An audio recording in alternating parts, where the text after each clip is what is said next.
shit, I just smashed my mouse. It's all good. But what is going on, everybody? How we doing today? As usual, hope we're doing well. I figured, so like Sundays have been annoying for me because I'm supposed to be going to church, but one thing or another keeps getting in the way of that. And I know that's like what everybody will like. You know, it's like the gym. There's always an excuse. Church, there's always an excuse, right? But you know, it's just been annoying. And this time it was that they had to push the service to a time that I simply could not make, and because of that, I do not have church this evening. So I figured I would go ahead and stream for a couple of hours. I hope we're all doing well. Smart Moron, what is going on? I'd love to see you do a Sacha Baron Cohen Borat style character of a Brazilian man. That would be pretty funny. I would like to do that. Maybe I go to Brazil and I do Borat Brazil. Um, that'd be a good one. I get kidnapped by some fucking favela people. But it is a Sunday, all right. Usually we would be doing video game Sunday, and I'm thinking maybe we'll delve back into Glover. Okay, I don't expect this to be the world's biggest stream or anything like that. This is a random stream that I did without telling anybody anything until I actually went to stream. So anybody who shows up right now, it's probably just Smart Moron in the chat. I see I have one viewer on YouTube, one whole viewer on YouTube, but regardless, thank you for being here. I'm still like I'm still getting over that sickness a little bit. I am so much better than I was, but it's just like I'm just like ugh, ugh, ugh, ugh, ugh, you know. But yeah, if it's like I said, if there's one thing I cannot stand, it's a routine being interrupted. And I never interrupt my own routine. It is only ever outside factors that will do something like that. So it's like I'm just sitting here looking around at everybody and everything in my life like, yo, I wish you weren't here. like obviously I don't actually feel that about, say, like my wife or anything like that, but sometimes I'm just like, yo, I would be doing what I want to do right now if it was not for the fact that you decided you wanted to take our dog to the beach, you know, or like some other shit like that. That's what happened last week. Last Sunday we were supposed to take my dog to the beach because he's going blind, and my wife was like, "Oh, but I feel bad because he's never been to the beach, and you know, I want him to see the beach." And like out of nowhere, she's like, "It's a Sunday. I decided I wanted to make some tripe, which is like a 2 to 3 hour thing, right? Like tripe takes a long time to make." And I get the tripe, I clean it, it's ready to go, it's ready to cook. I don't want to let it sit forever and ever. And that's when she's like, "Oh yeah, let's go to the beach." And I was just like, "Are you fucking kidding me?" So I actually was like, "No, just let me do the tripe. It's gonna be like an hour, right?" And then by the time the tripe was done, she was like, I don't want to go anywhere anymore." So we were gonna skip church for the beach, and we didn't even end up going to the fucking beach. It was like, it's such a frustrating thing, dude. It's so frustrating being an independent dude who has to deal with other people all the time who, like, they just want to do shit that you're not interested in doing. I mean, I like the beach. I rediscovered my love of the beach this summer, you know? But like when I have other shit that I'm like, "No, I got to do this. I want to do this. I need to do this." It's like, fucking leave me alone, damn it, you know? But anyway, what's going on, Crank Sinatra? What's going on, JCM? What's going on, Heath Holloway? How we doing today? You know, hope we're doing well. Autistic man. Dagestani wrestling is the best base for MMA. Not really. I don't think so. You see, here's the thing you need to understand about wrestling is that wrestling is wrestling, right? Everything they do in Dagestan, we do in America. It's just that in Dagestan, there are certain factors that allow them to be uh, successful in mixed martial arts. One of those things is the mass quantities of PEDs that they're able to get away with utilizing because, I mean, USADA isn't a thing anymore, but whatever anti-doping agency or program the UFC utilizes, they have a hard time operating in those countries. There's one thing. And then for another thing, you do have a situation where in America, all of the elite, the tippity top wrestlers do not bother going into mixed martial arts. Like you have Jordan Burroughs, for instance, who was considering it once and he just never did. You have Daniel Cormier, who he was very, very talented, right? Was he a silver medalist in the Olympics? There was one year he went to the Olympics, but he had kidney failure because he was cutting so much weight and his body just could not deal with it, right? The bottom line of what I'm trying to say, without getting too deep into the weeds here, is that there's no such thing as Dagestani wrestling. It's just wrestling. Everything they do in Dagestan, you can find in like a youth wrestling room in the United States of America as well. There's like 4 or 5 countries that are really, really known for their wrestling, and they're all pretty much the same. The difference between them is, like I said, supplements of that kind. There's also different training regimens and other things like that that they may undergo. But when it comes to the actual technique, it's pretty much the same, you know? Like that was one thing that I found to be annoying. And this is another low-key thing that I really get fucking annoyed with jiu-jitsu assholes for, is they rejected wrestling. I remember when I first got into jiu-jitsu, right? I had a little bit of high school wrestling under my belt. I was not good, but I had it, right? And you would see jiu-jitsu guys who were like, yeah, I mean, jiu-jitsu's the best though. Nothing can beat jiu-jitsu, dude. And because of that, they discarded anything and everything that came out of a wrestling room. Nothing that they would see a wrestler do, they ever thought, oh no, I should do that too. Other than like some very, very small things that the Gracies took from wrestlers, from training with wrestlers, but these new jiu-jitsu guys didn't know that because they don't fucking know anything, you know? So you have, for decades, jiu-jitsu guys who are like, I don't need any of that shit that wrestlers do. I'll just choke a wrestler out.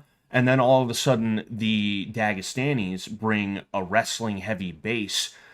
Not even just base. Like, Habib didn't have anything other than wrestling, you know? But regardless, Dagestanis start winning championships with wrestling, and they have this aura built up around them that is unearned, by the way, unearned. But that's another conversation to even have. And all of a sudden, these jiu-jitsu guys are like, "Whoa, dude, that's crazy, dude! Who would have ever thought to fucking do that before?" And now they're renaming things. Like, for instance, right? I want to show you something. This is the video. This is the video that I saw it and I was like, "Yo, what the fuck are you talking about?" Oh yeah. Right? So this is the video. This right here, right? This is the video that made me realize that jiu-jitsu guys were fucking like awful. They were just terrible, you know? Fucking let's see here. They were like the worst and I hate them. Guys, they get stunted in their takedown game because they don't like going underneath. It's the fear of going underneath, getting caught in front headlock position. If that's the case for you, start with drags. It's an accessible takedown that anybody at any age group or skill level can do. Start same side wrist. So I'm grabbing same side wrist as my lead leg. My attack hand is coming inside above the elbow. Anywhere between the armpit and the elbow, you're gonna be good. The closer to the armpit, the better. So I'm hooking here, and once I've hooked, so it's a 1, 2, 3. It's a grab, grip, and now I wanna have my shoulder, the back of his shoulder. That's the name of the game. Once I do that, I've essentially won the position. So I'm hooking, rotating my shoulder to the back of his shoulder, hooking his hip, okay? Once I'm here, I've essentially won the position. Now I'm gonna get heavy, dead weight. Same side wrist, pull, get heavy. Don't get disconnected once you get. They call this a Dagestani drag. That's called an arm drag. That's been a thing for decades. That is such a basic wrestling move. That's one of those moves that you would teach a youth wrestler because he doesn't have the motor skills and the attention span and the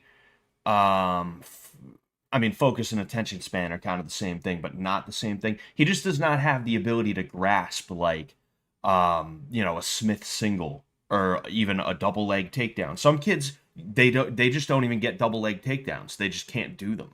You know, this is one of those moves you can teach to any child, and they're gonna get it pretty damn well. And they're trying to reinvent the wheel here, call it the Dagestani drag, because jujitsu guys are fucking stupid.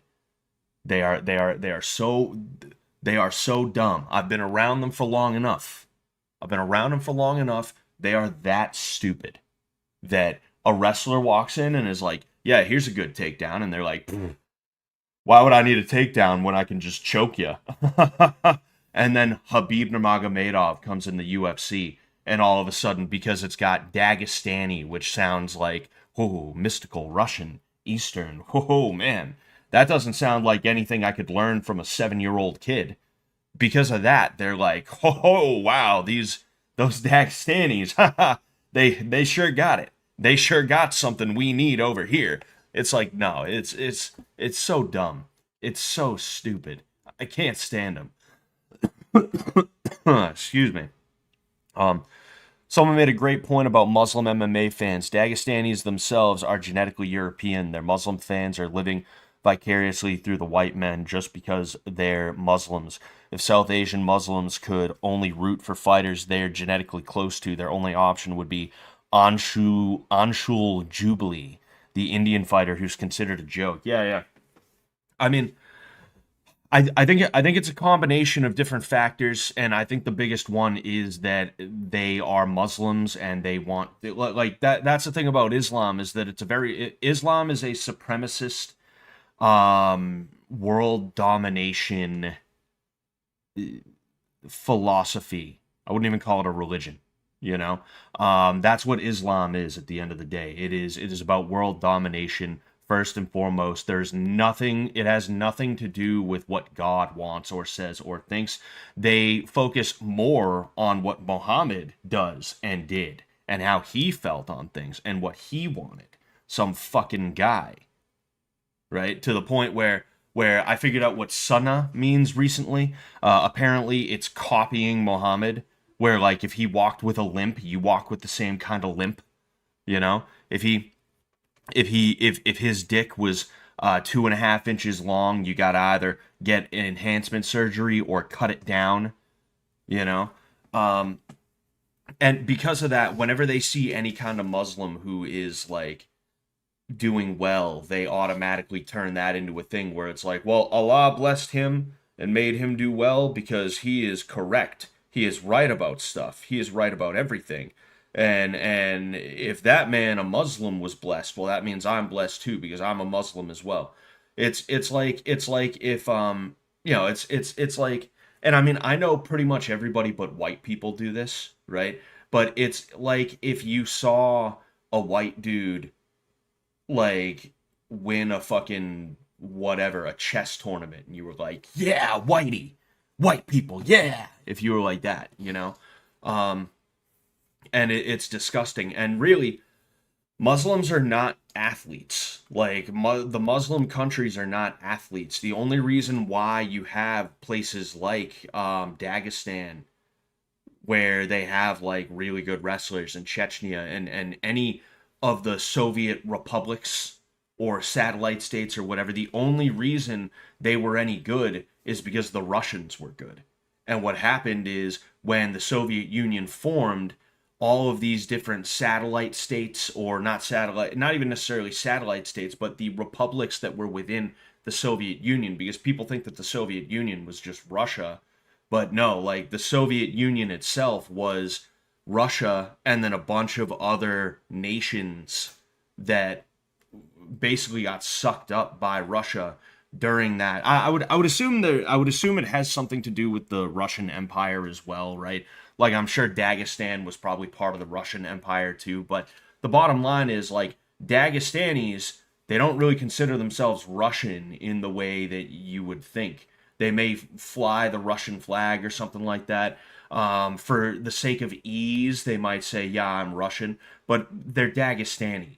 They're different people than Russians, you know. Um, but because they got tacked onto Russia in the Soviet Union, well, there was a lot of cultural exchange, and there was a lot of, hey, like, we want wrestlers, so we're gonna have you guys wrestle, and then they just got really into it and stuff like that. If the Dagestanis never got attached to Russia in the way they did, they never would have been what they are today. It's not like they themselves were like, you know what, let's develop a form of wrestling that is like cultural to us, and magically it did well on the world stage, because that's what happens.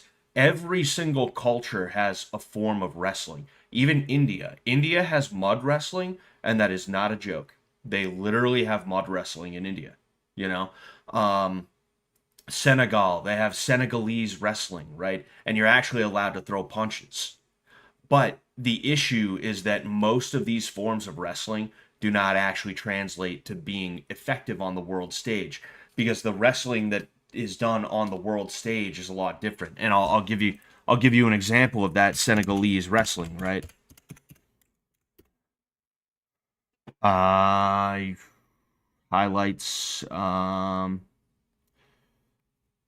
mean, I'll probably do the highlights thing, but I'll go ahead and we'll just do highlights here, right?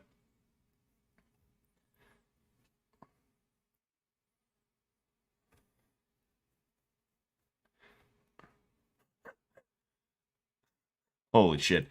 So yeah, I mean, like, that's pretty interesting. They have a tie up. In the tie up you can dirty box. That's actually kind of cool. I do kind of find that to be interesting. But you notice how as soon as somebody hits the ground, the match stops, and the guy who got the throw or just the takedown is the winner, right? That's not how wrestling on the world stage goes. So I'm sure there's a certain meta and a certain way they do things in Senegal that is really interesting, and it really works very, very well for this wrestling. But when it comes to, one, the reality of fighting, right, unarmed combat specifically, armed combat is a little bit different. But when it comes to unarmed combat, this is not good for unarmed combat in the way that, excuse me, Western forms of wrestling are.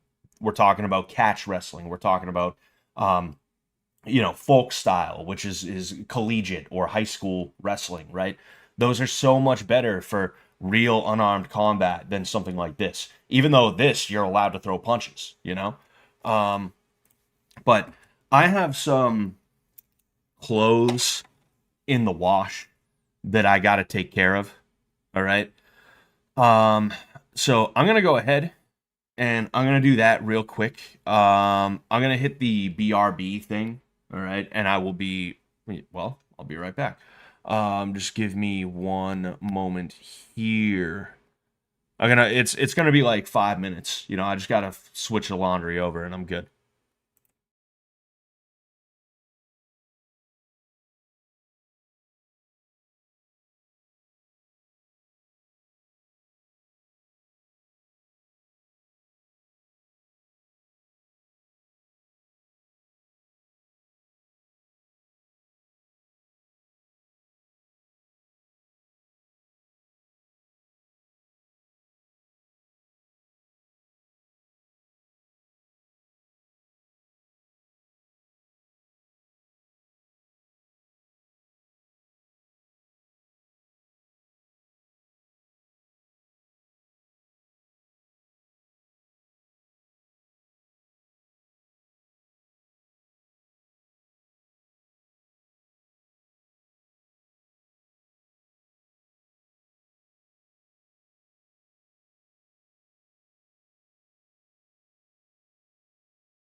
All right, I'm back. I'm back, ladies and gentlemen. We are back. Um, and so I have a couple of different streams that I'm planning. I'm planning a debate stream and an actual like semi-serious debate stream. I figured if I'm gonna do a debate stream, it's gonna be about a fun topic, and right now I'm still kind of negotiating with the person that I'm gonna be debating. Not only is it going to be a semi fun or funny topic, but in addition to that, it's going to be with somebody that I don't actually dislike or think is like a piece of shit or anything like that. So, yeah, the topic is going to be who's to blame, men or women, and I think we're going to have a good time with that. I'm not going to tell you who the person that I'm going to be debating is. So we're like I said, I'm still trying to figure everything out with the person. And then I'm also working on a Jeopardy stream as well. It's like I said, I do this because I love it, right? It's a Sunday. I didn't have anything else to do. My first thought was, oh, I can stream. Let's go ahead and stream a little bit, right? And because of that, right, I want as many people watching these as I can make people watch. And if I'm gonna do that, I'm gonna have to start putting some thought and some energy into these again, and I'm gonna have to start planning out events, or not events, but just special streams. So I hope you guys are gonna enjoy that one. Hope you guys are gonna enjoy everything that I have coming up. I also need to do another video about the activist shit. I need to. Oh, hold on one sec. There we go. I'm also going to be doing something about the activist stuff as well. And the I mean, it's just more stuff about that, but that's supposed to be for my Patreon.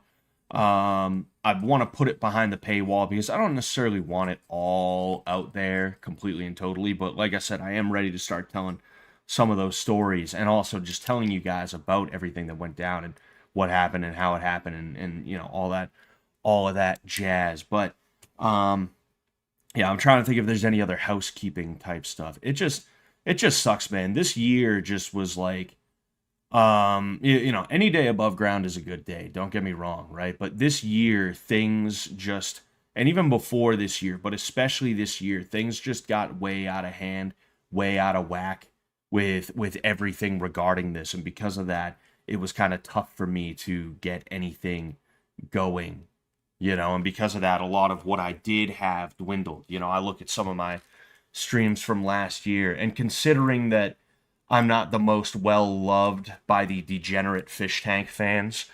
combined with the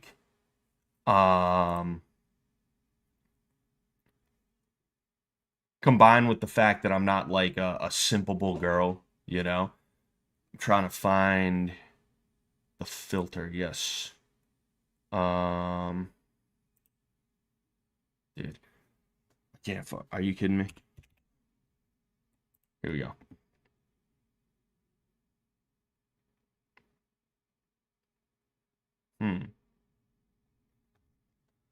Interesting.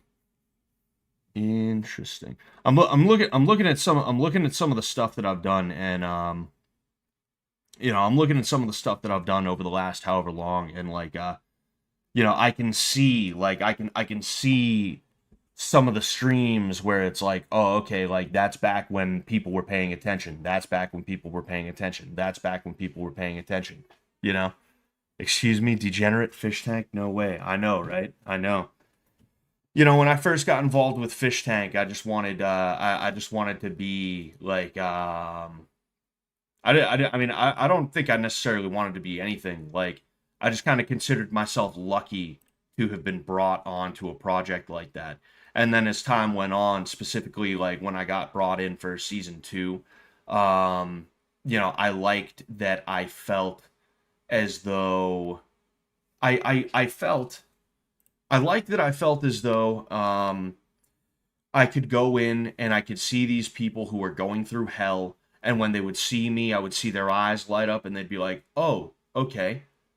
Like, yeah, we're going to have to do some gay karate shit, but at least it's going to be like something for us to do." And Sensei Scott is not like a shithead. I don't expect him to like cut my hair without my consent or hit me with a bag of flour. Not calling Sam and Frank a shithead, but I'm sure that's what was going through their heads in the middle of like the fishes. I'm sure that's what was going on in the fishes' heads in the middle of getting their hair cut and getting smacked with a bag of flour like Taylor did. And like, even though I don't want to be the guy who's like, oh well, that's mean. I never objected to anything in a real way that happened, even cutting someone's hair or something like that. Like I wanted to be somebody that like when these people saw me, they would be like, oh, all right, like at least I'm dealing with somebody who, even if he's gonna make me do something stupid, it's like kind of straight up, and I know that like unless he just starts beating the shit out of me, I'm pretty much safe. I liked that. I appreciated that, even if the fans didn't. You know, um, Blood Games though. Blood Games was honestly like that's when I started to come out of my shell a little bit more. Um,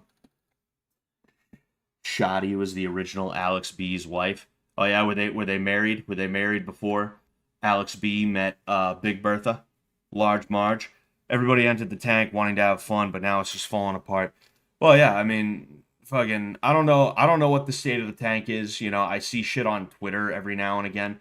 Out of sheer curiosity, like a week ago, I went on the 4chan threads thinking, hey, I wonder what's on there right now. Haha. It's all just pictures of feet. It's all just Angie's feet. I spent about 5 minutes there before I was like, dude, I'm getting out of here. Still have never posted once to it. I've checked it like a few times since season 2, and every time I go there, I'm just like, wow. Okay.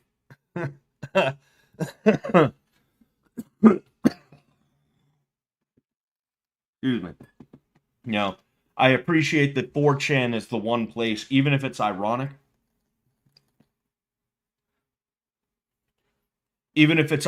from some or most of the people who are on 4chan. I do appreciate that 4chan became a place where like my name could be mentioned and people would not immediately be like, he's fucking nonsense, dude. Dude, why does Sam keep bringing him on? Dude, I fucking hate him. He's just fucking boring, dude. Dude, I eat shit right out of my toilet. I belong on Fish Tank, dude. This fucking guy is nonsense. Dude, I have guns and I'll fucking shoot up in the air in a school zone, dude. Fucking like I appreciate that from the 4chan crowd, even if there is an irony to it in some or a lot of the cases. But like, man, I went there not expecting to like see anything about me or anything, but like I went there just wondering how it was, and just every other post is just foot, foot, foot, foot, foot, foot, and I'm just like, yo, I gotta get out of here, bro. I gotta go back to Funny Junk or something like that. I started using Funny Junk again. It inspired me. I was like, yo, two things I gotta do. One, I gotta spend less time on Twitter. Two, I gotta never come back to 4chan again. I gotta go back to Funny Junk or something like that. Um, oh man, excuse me. It would have been funny to see you train Freddy. Not gonna lie, yeah, I think Freddy needed it. Actually, no, I don't think Freddy needed it. I think Freddy needed to like get beat up more. But Freddy's one of those guys who he gets beat up and he thinks it's like something where it's like there was this one kid, right, that I went to school with, and his big thing was that he would get into fights and he would always lose. and he thought that that was some kind of like respectable thing. And it's like, no. You see, if you get into one fight and you lose, people will be like, well, at least you showed up, man. Haha. Credit for that, dude. Ha ha ha. But like this dude would constantly be getting into fights with people, just like fist fights. And he was cool with me because I was autistic as fuck in school too. So we were on the same wavelength in a certain way. Except me, I was smart enough to not be getting into fist fights all the time. And like every time I would see this dude in the hallway, I'd be talking to him, and he'd be like, "Dude, I fought Brett Joseph yesterday. I got my ass handed to me." He'd say that. He'd say it like that. And it's like that's the kind of guy that Freddie strikes me as, is the type of dude who like and I don't hate Freddie, you know. I try to avoid talking too much shit about any of the fish, you know. I know Alex talked some shit about me a while ago, whatever. I'll let Alex have that. Bert, I don't hate Bert. I just wish he would be less of a fucking gooner. That's it. You know, but like when it comes to Freddie, Freddie strikes me as like just the kind of guy who like nothing is going to help him because he just doesn't want to be helped, and he simultaneously doesn't see anything wrong with himself, but he also knows that there's something wrong with him, but his ego won't allow him to address what's wrong with him, you know. Fucking I saw apparently he beat up Betty or something like that, and it's like, look, Betty's got her own issues, but like you don't gotta beat up a girl just because she said a racial slur. It's like I don't care. Fucking leave it alone, bro. You know. You could fight Alex B. He loves Cobra Kai, dude. Fucking I don't know what happened. I don't know what happened with season 3. They definitely were gonna bring me in. Like after that whole if I got a karate instructor comment from Sam. There was something, I'm sure there was something that happened behind the scenes that it just didn't happen. But like that would have been fun to go in there and tell Alex, "Oh yeah, I'm actually the choreographer for Cobra Kai." Yeah, I met I got to meet Ralph Macchio. I don't even know if that's how you say his name. It might be Machio. You know, I got to meet the guy who plays Johnny Lawrence. I forgot his name. You know, it was like William Zabke or some shit like that. Just get the names wrong. Get the names wrong. That definitely would have been fun. It definitely would have been fun, you know.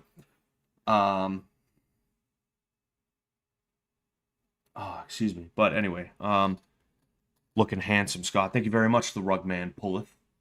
You too. You too.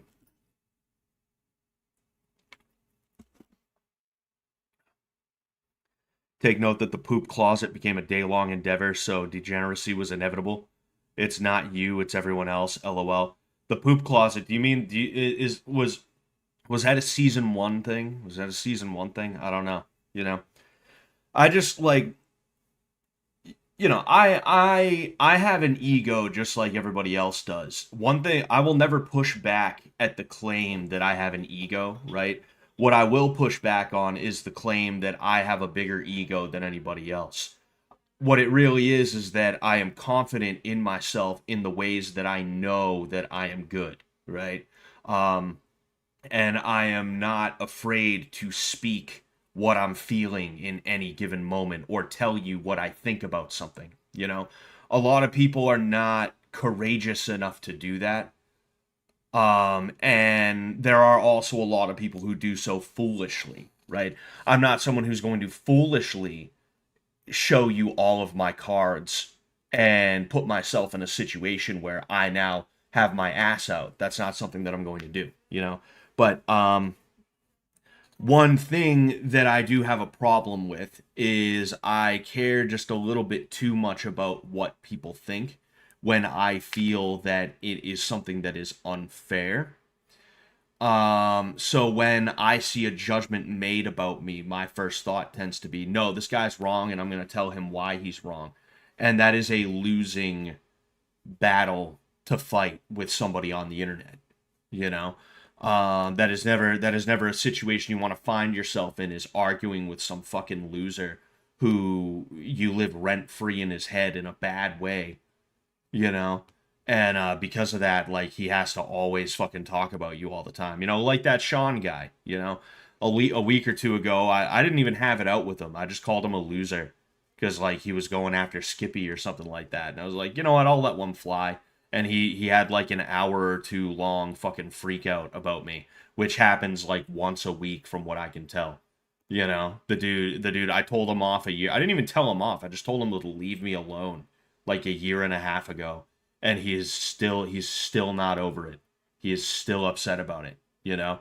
Um, and it's like, yeah, it's not good to be like arguing with people like that because they have all the time in the world and you don't. But for someone like me, I just don't like it. I don't like when somebody is saying something about me that's not true, and I know that it's not true, and because of that, it's like I want to be like, yo, no, shut the fuck up. You're wrong. Here's why you're wrong. Here's how you're wrong. You know. And because of that, when I see things about myself that are like unfair or untrue, I'm like, oh, fuck that and fuck this guy. You know that? That's fucking dumb. These guys suck. You know what it is? They're just pieces of shit. Blah blah blah. Having a healthy ego isn't bad. A lot of people fall for the hippie BS that you have to destroy your ego to be enlightened and intelligent. Yeah, I mean, God gave us an ego for a reason. God gave us egos for a reason. You know, I'm not about to. I mean, here's the thing. Like, pride is a sin. You know, pride is a sin. But outside of pride, God gave us egos for a reason. We have personalities for a reason.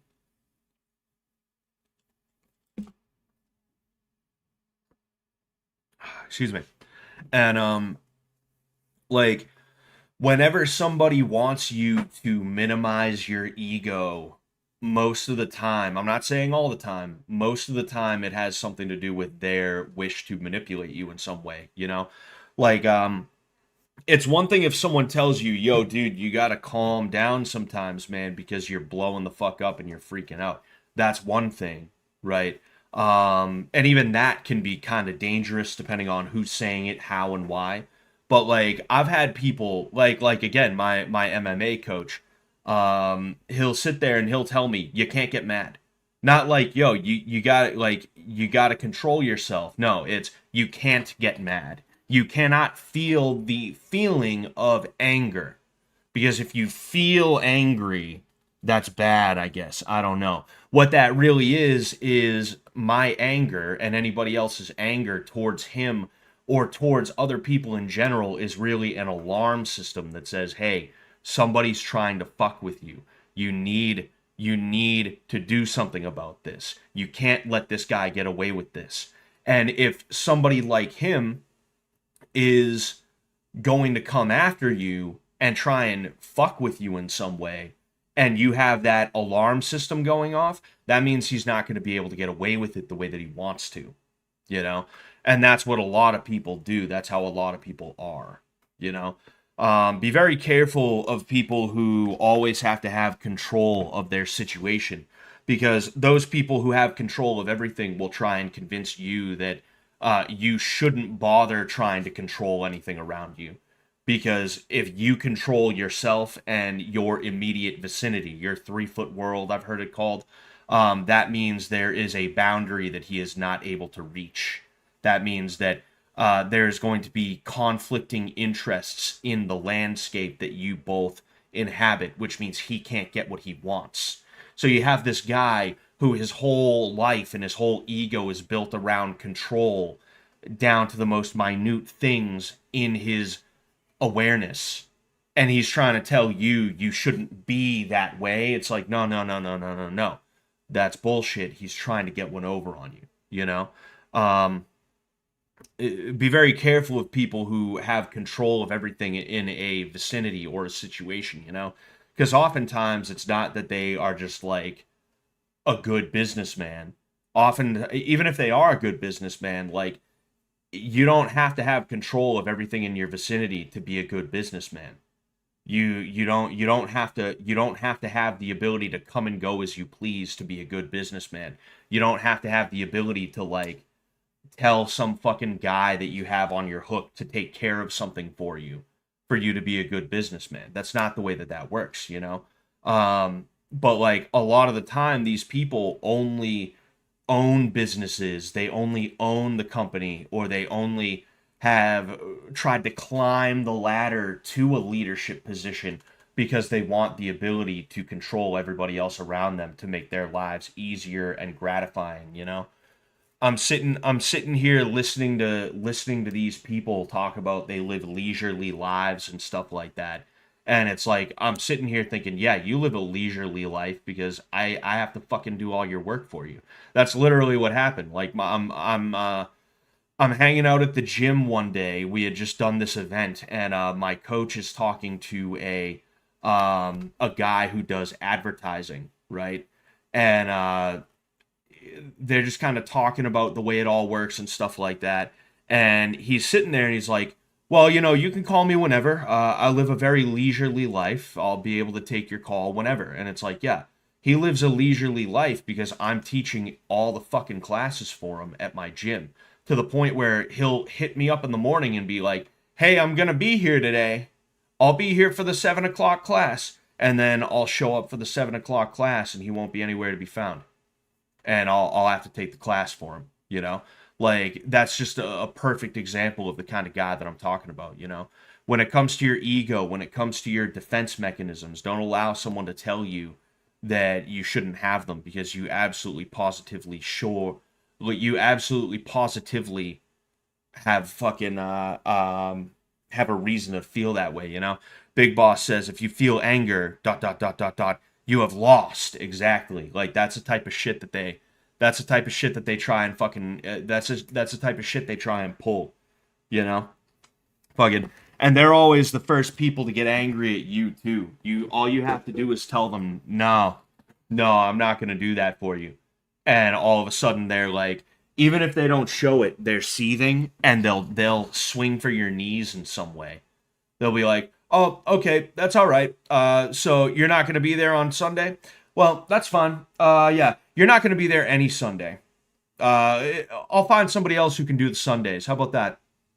And you know what? Mondays too. I'm going to take away your money on Mondays. You're not going to be doing this on Mondays, and I'm not going to be paying you for it. I'll find somebody to do Mondays too. They'll hit you with like that type of shit, you know?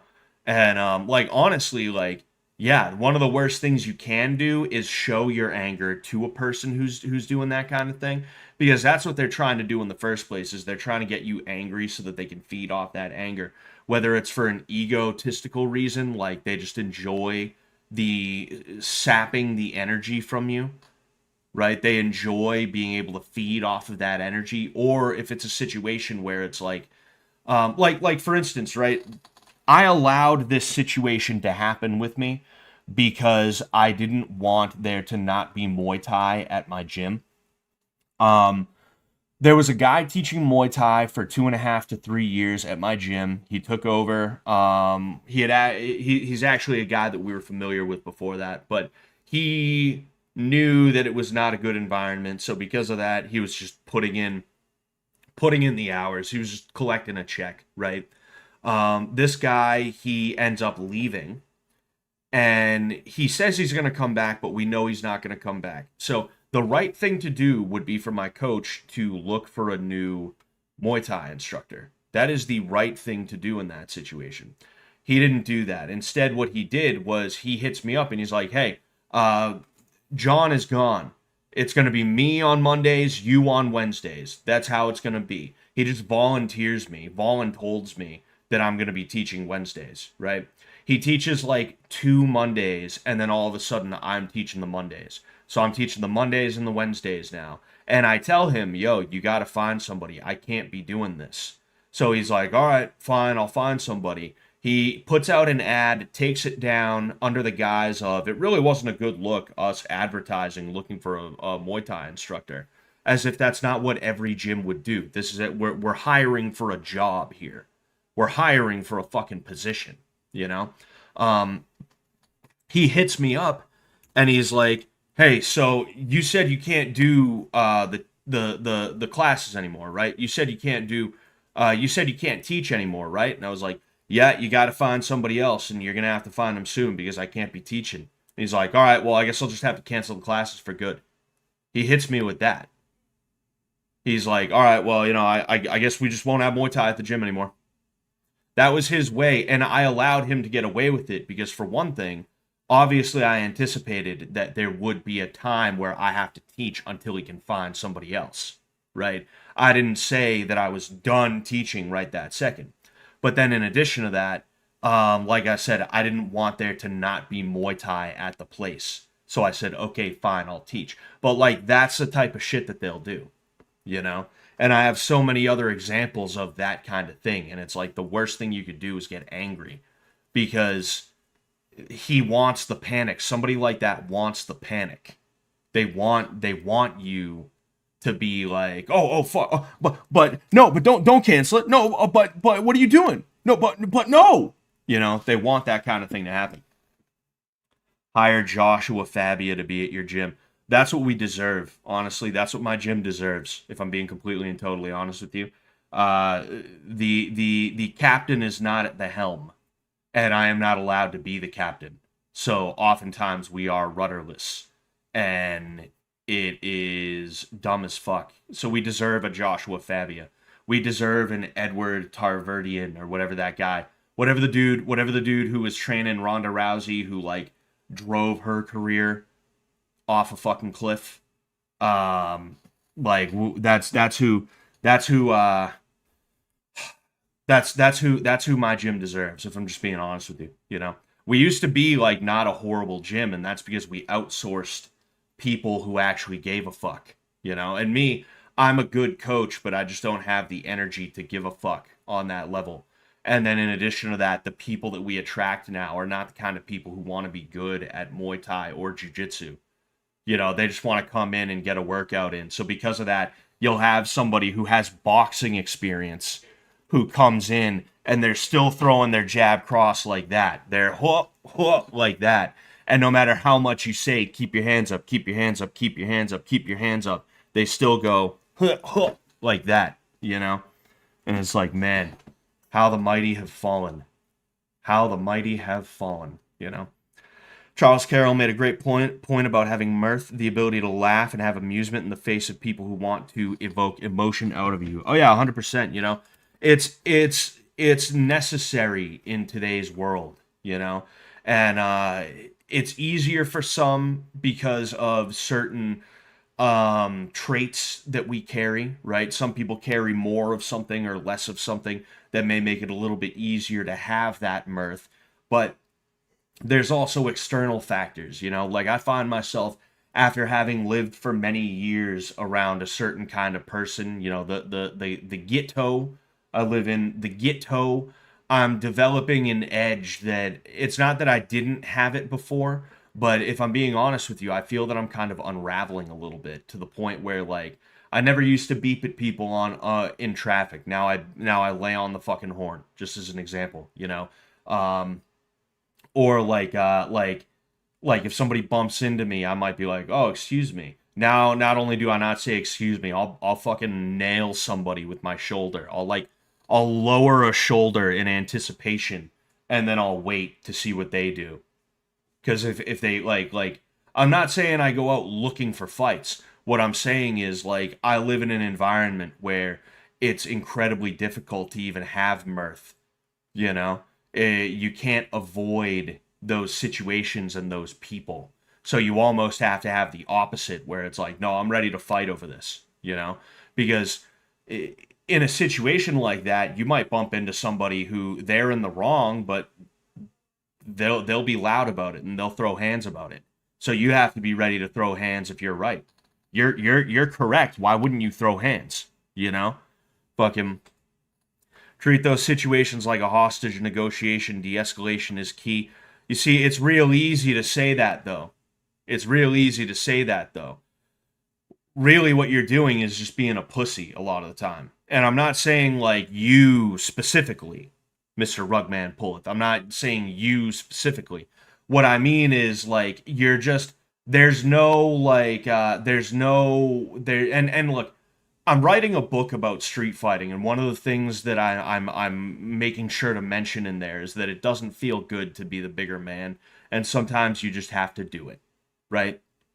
I'm not saying every day I go out and I like body somebody or something like that. I'm just saying like if I know it's about to happen, I'm not gonna be like whoa whoa whoa.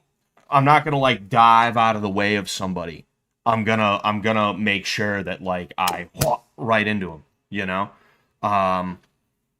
Fucking, but like what I'm saying specifically is like there's no reward for that. All that happens is you just keep on having it happen to you. And it doesn't have to be the same person every time. It'll be the same kind of person, if you catch my drift, but it may not be the same person, but it's just going to keep on happening and happening and happening and happening and happening. You go to a grocery store in like the ghetto area because that's the closest and cheapest one to you. And you're like you can't just walk a straight line. You have to whoop whoop whoop whoop whoop whoop whoop whoop, whoop, and then you have to wait for someone to like move even though they know you're there and they're in the way. They don't care because they don't have manners from in their fucking area of the world. Epigenetically, they do not have manners. You know, their lack of manners has been passed down from generation to generation. It's like you almost have to be willing to throw hands in the dairy aisle, you know, or else you're just gonna continuously have your day ruined by people who don't care that you're in a rush and you need to be somewhere in a half hour. They're gonna take their fucking time. They know you're there, but they're not getting out of your way. And when you say excuse me, they're gonna find a way to be like, the fuck you say to me? You know? Fucking nah, you're right though. It's easy to say, not easy to apply in IRL. Exactly, you know? What's going on, T-Mac? Scott, are you going to do a vid on the Black Bloc thing? I was interested to hear more about it, but I'm just not familiar. I mean, I was planning on doing a few different kinds of videos. The next video that I have to do that I've been putting off for like over a month at this point is a video on all of the groups that were in Massachusetts and more specifically the US, you know? But like these were groups that had Massachusetts contingents that I ran into. You know, I'll go ahead and I'll show you the excuse me. I'll go ahead and I'll show you what I have right now, right? This is supposed to be the next video that I do where I talk about like, you know, these are all groups that I ran into, or if I didn't run into them, because like I never met anyone from Rise Above movement, right? But if I didn't run into them, I at least was aware of them. And they were either big on the national stage or they played some kind of part in something in the local stage, you know. But I will do a video on what a Black Bloc is, because a lot of people think Antifa is just a Black Bloc. And like Antifa utilizes block tactics, but a Black Bloc is just a tactic and that's it. You don't have to have a Black Bloc either, like communist groups specifically, because a lot of people don't realize anarchists and communists are actually not as close friends as you might think. You have Red Bloc, for instance, right? We used to do something called a Blue Bloc. Our color was blue, right? And, you know, we wanted to be able to identify each other in a crowd without having to, well, we wanted to be able to identify each other in a crowd while also not being easily identified as like our you know what I guess I don't even know what I'm talking about. We wore a certain kind of block in a certain kind of color, right? We wore a certain kind of attire because we wanted to be able to easily identify ourselves in the middle of a crowd. But then in addition to that, we were wearing masks because we didn't want to be identified for who we are by Antifa or law enforcement or anything like that, you know? We never did anything illegal or anything like that, so there was no reason why we would have ever had to identify ourselves to the cops, even though they tried to make us do that a couple of times. We had to talk our way out of a circle of cops once. You know, they were trying to pressure us into identifying ourselves, and we wouldn't. This is why I have no respect for Boston police, and when like I see one of them gets fucked up, I don't feel bad about it. I'm just like, all right, whatever, you know. But yeah, you know, it's I have a couple of different videos I can do. I can talk about block tactics. in one of them, but there really isn't much to it. There really isn't much to it. It's a very simple and not that deep concept.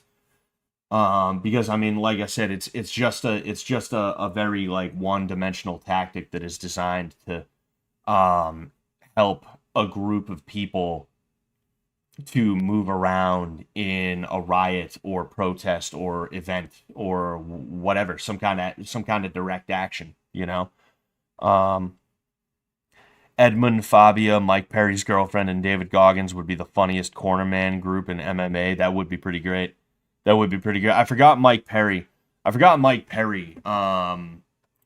his girlfriend corner him. That is actually pretty hilarious.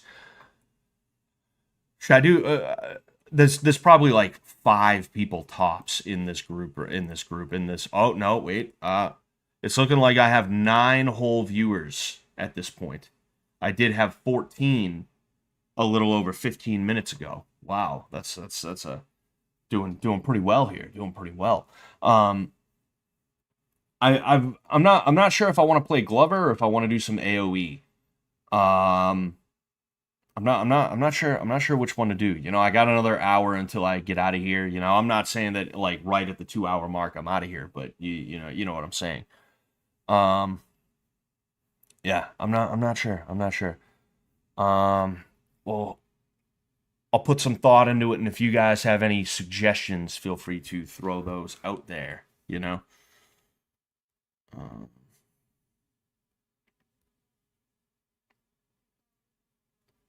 just checking Twitter real quick.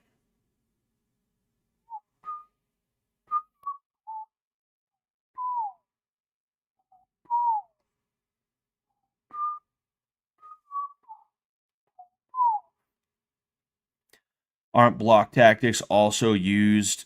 Aren't block tactics used to also make it hard for juries to deliberate whether or not the cops could know they got the right guy? It doesn't even get that far, if we're being honest here. It doesn't even get it doesn't even get that far most of the time, because what you have is you have the black bloc, right? And if they do something and somebody gets arrested, the National Lawyers Guild, which is like it's the legal wing of the Communist Party. Not literally, but it might as well be, right? What happens is they get free legal representation, and in order to make a charge stick, you have to have probable cause. Now, it's not necessarily about what people know and what they don't know. It's more about whether or not you can inject doubt into a situation where probable cause could be utilized, right?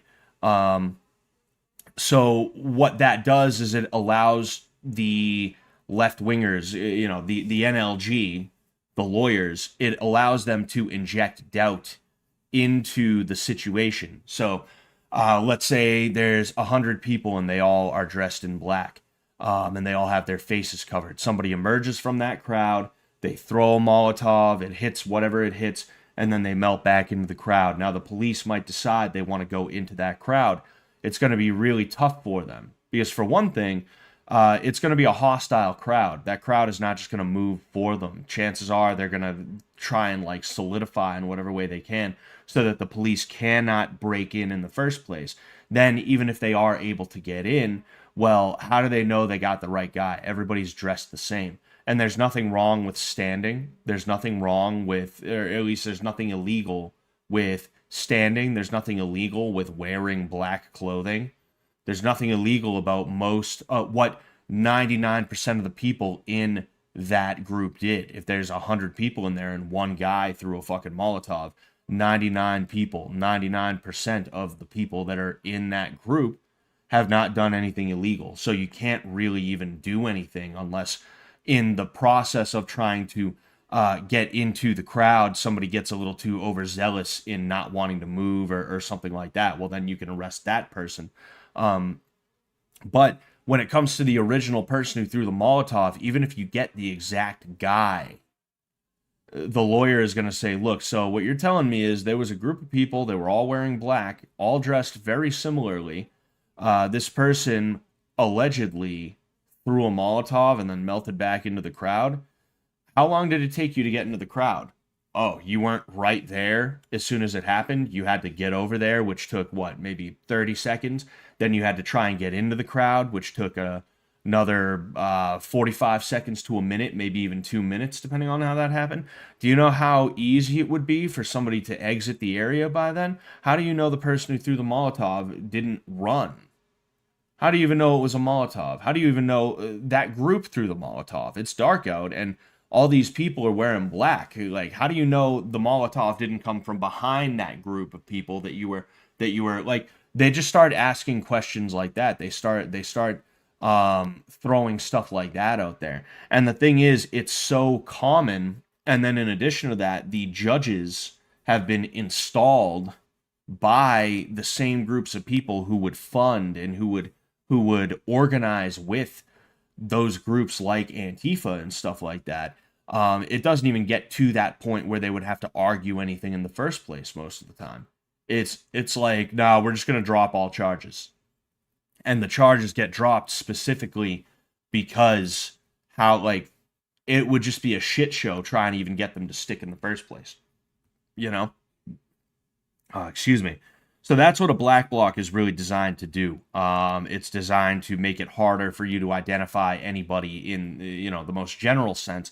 But then in addition to that, it's also a way that people will cover up crimes. And everybody is complicit. Everybody is complicit. And the best thing that you could do, because this is what they tried to do to us. There was like 7 or 8 of us out. Aryeh was here that day.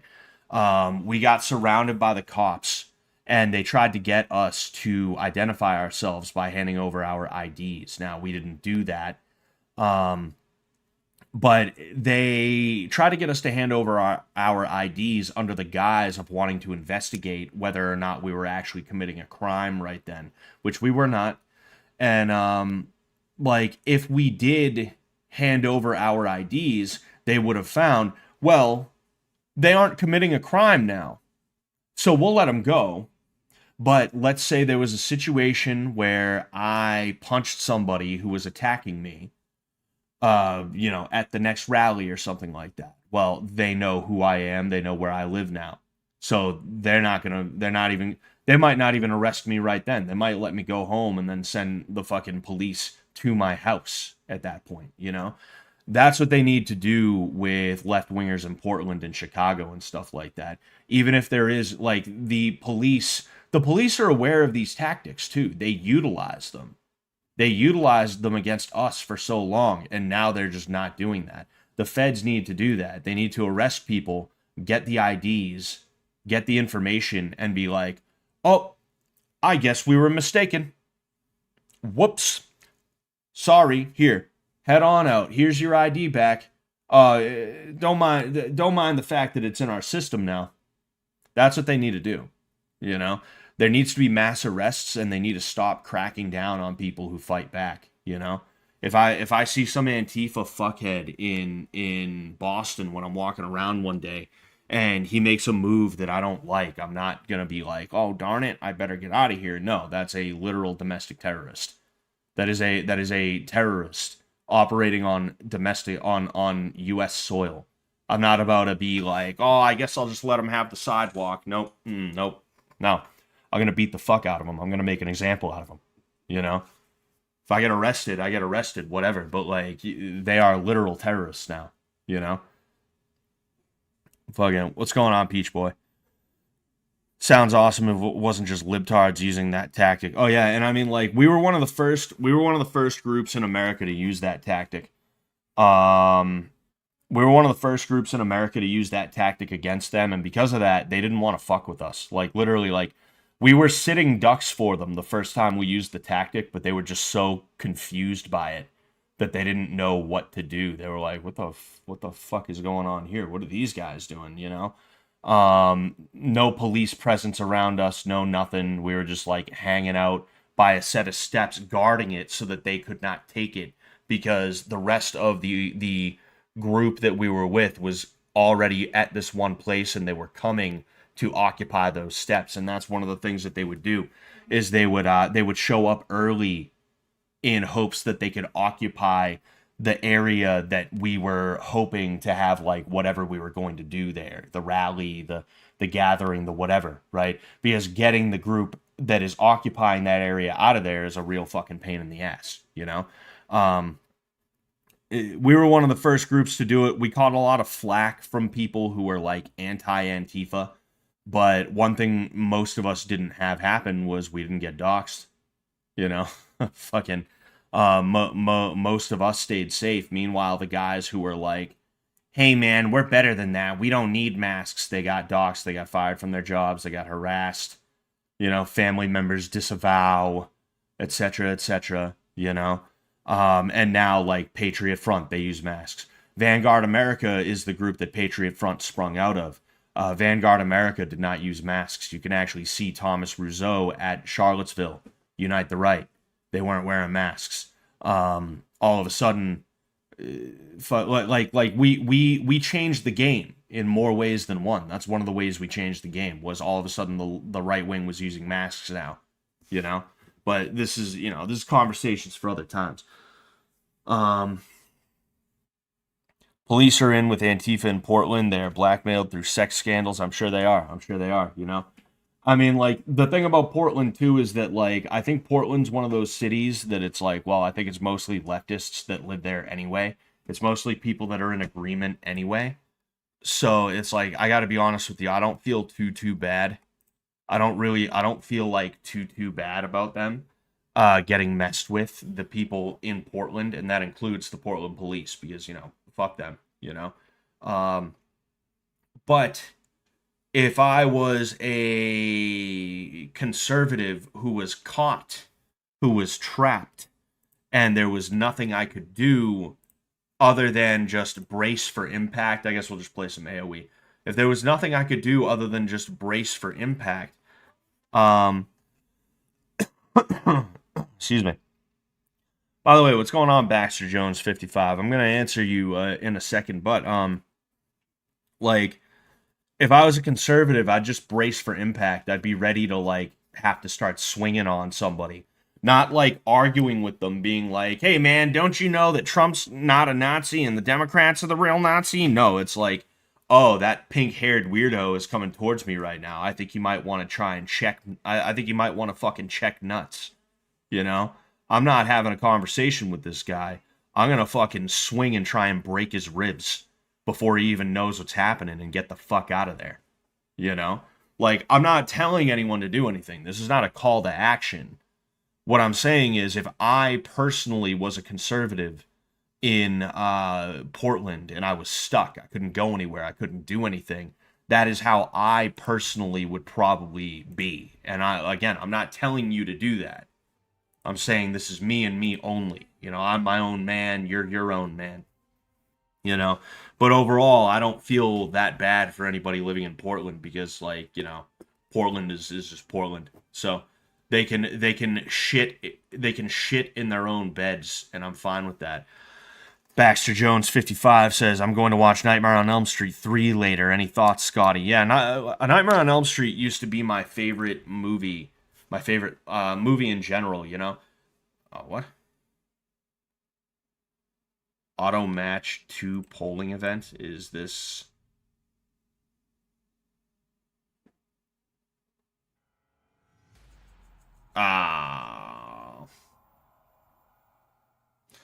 Whatever, bro. What you gonna do? Anyway, yeah, Nightmare on Elm Street used to be my favorite movie, and I didn't mind 2 and 3. I always thought the girl in A Nightmare on Elm Street 2 was, like, pretty as fuck. She was, like, absolutely, like, very pretty to me back in the day. I haven't seen it in a long time, so maybe my tastes have changed just a little bit, but whatever, I'll hit ready. Ready Freddy. Oh, he's playing Franks too. This guy's gonna fucking blow me away. This guy's gonna fucking blow me, dude. Anyway, feel like I should have played Glover, but I just don't feel like having to go through those first 3 levels again. You know, when it crashed, that was kind of like a what the fuck moment.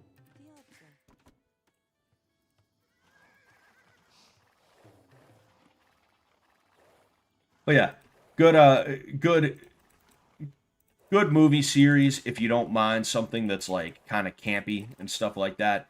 Eventually, it's not even like scary, you know. Like there's no way that people if you there's no way that if you saw like a Nightmare on Elm Street 5, let's say, that was your first horror movie. There's no way you saw that and were like, "Whoa, that's scary." Whoa, you know, I wouldn't believe you if you tried to tell me that you had the pants scared off you by that, you know.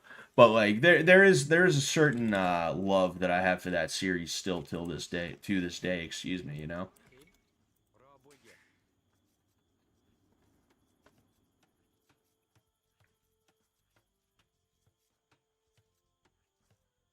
Oh, man.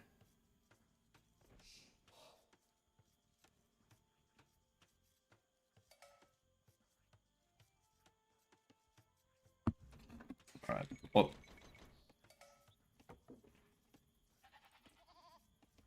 oh, sick.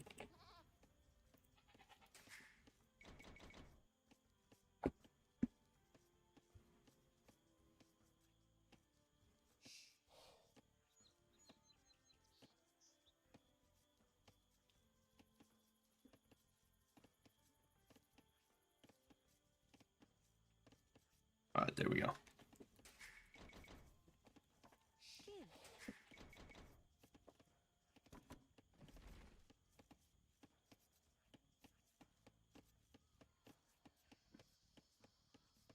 Yeah, there's fucking 5 of these things.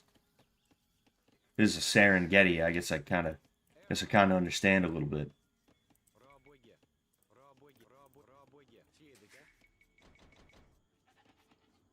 Yeah, I'm gonna get blown away. This guy's already over 100 ahead of me, basically.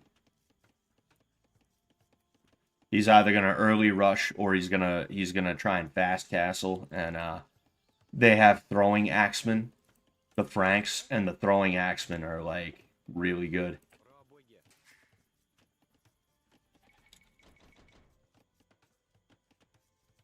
Oh, excuse me. Hmm. Oh, there he is.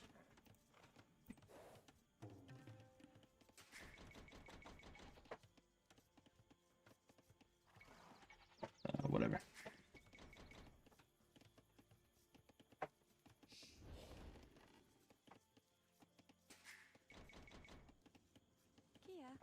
I finally watched Smiling Friends, and it's pretty good. You know, I like that it feels like I know it was made by like Newgrounds guys, and I can appreciate that, but um, like I've heard people say it's just new Rick and Morty, and like I don't know, maybe because I know it is like really really popular and it's really really hyped and stuff like that. Like maybe in what it means to Adult Swim, it could be the new Rick and Morty, but I think it's something much better, you know. Um, it's made by like a different. It's oh wait a sec. Whoa, wait a second. What am I doing? It's made by a different brand of millennial or a different kind of millennial, you know? Rick and Morty was made by like the dude who was born in 1984, you know, or like just straight up 1980 or whatever. Um I don't know if I have another. Well, you know what? I'll just go ahead and see if I can't. Shit.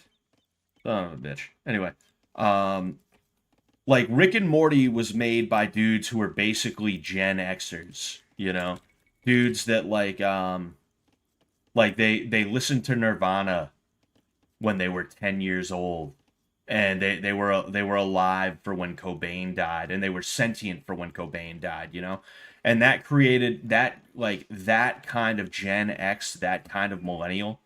That was a that was I'm a little bit nervous about these guys. I'm gonna have to. I don't even know exactly how I'm gonna deal with them. Anyway, like Rick and Morty was created by culturally different people than what Smiling Friends was created by, you know? And I like that Smiling Friends, like Smiling Friends seems like it's probably one of the first like actually successful shows that is like made by internet guys in that way, you know? Um Maybe not. I'm sure there's been other ones, right? I'm sure there's been other ones. Yes, here. We're gonna go here and there. And then I need... Yeah, alright, cool. I'm gonna go here. Again, I don't know what the hell I'm even doing. Just gonna go there. Oh, yeah. He's gonna early rush, I guarantee it. It's probably gonna be with archers.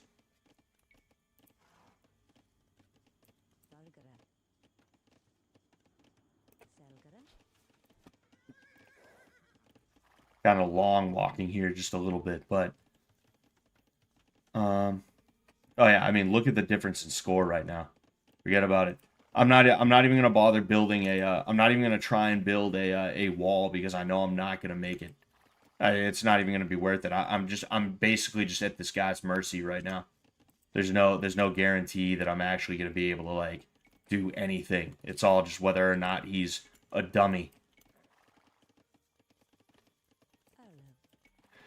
You know, not only have I not been playing as religiously as I used to, I was never any good on maps like this in the first place. So it's like it's just it's not looking good. That's for sure, you know. I need shit. 1, 2, 3. I forgot. 4 and 5.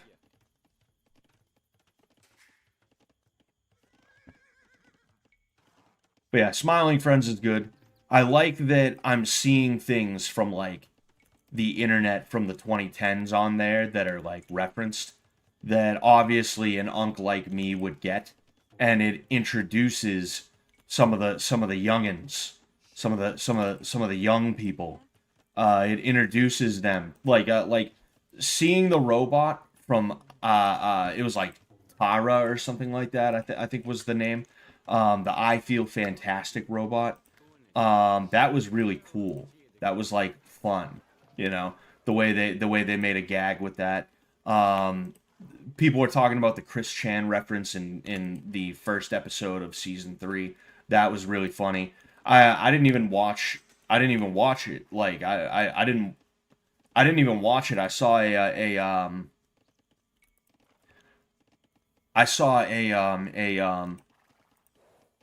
sorry, I'm like trying to micro this and it's taking way too much mental processing power for me to be able to up, up, up, yep.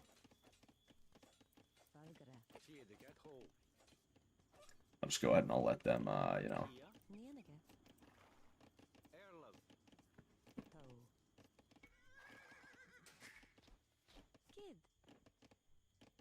Then maybe I can go here.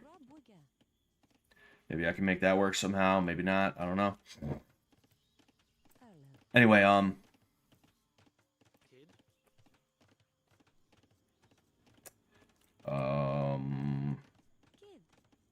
what's that? Like 6 of them? 1, 2, 3, 4, 5, 6. Yes.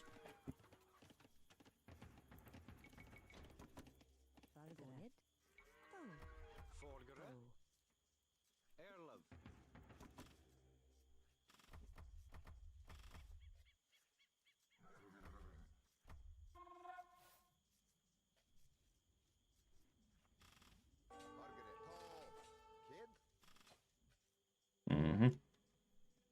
So I mean, this isn't as bad as it could be, but it's definitely not good. You know, it's definitely not good. I don't even know what to do exactly. I mean, I'm on my way to Castle Age, which is good, and this guy's gonna be stuck for a little while.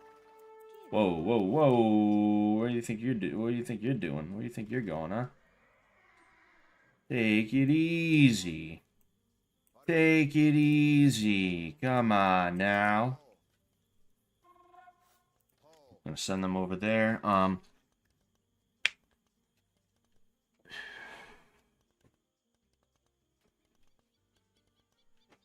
forget what exactly I was trying to say about that. Oh yeah, oh.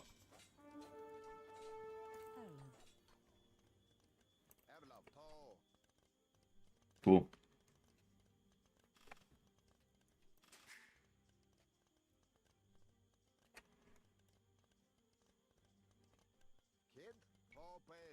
So I'm gonna go there.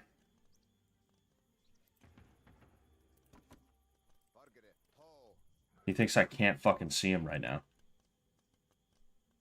Oh no, he's sending them back. Yeah, there's no way I'm actually gonna win this though. I don't actually believe I'm gonna win this.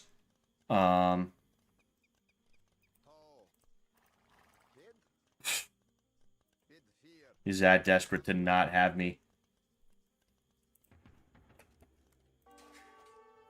What's going on, Joe Buttslash? How you doing, man? No, you know what? You can do that. Yeah, I just like Smiling Friends because like you can tell that it was influenced by like Newgrounds era internet and not like being a fucking like grunge guy in the early 90s or like being in your late teens or early 20s when NSYNC dropped, you know. I like that. I appreciate that, you know. For so long there's been so many things that have been done. Send these over here, then you guys are going to here, and then we're going to build this. And boy, are you guys looking dumb right now. I don't know why I have not been knocked out of the game yet. It should have come a lot sooner. 1, 2, 3, 4. After that.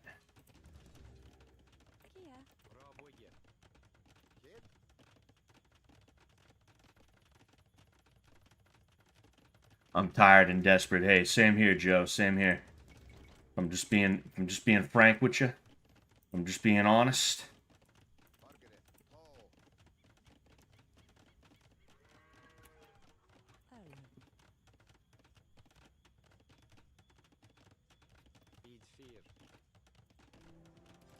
Oh wait, and you know what I should do too? I should go here and then there. Ah, yep. Mm-hmm.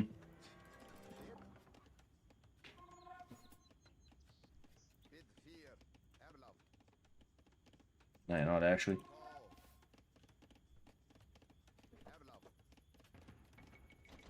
There. Got them here. Go there. Fuck you guys, man. This guy's really not that good if he couldn't knock me out by now, though. Like, it took him to Castle Age. I didn't have any walls up. And he just couldn't hack it. He just couldn't. He had to get into Castle Age. It's like, man.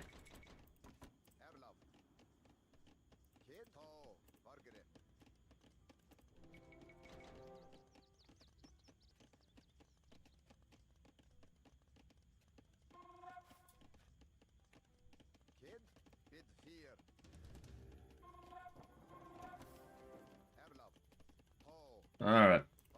Let's see what kind of damage I can do. Probably none.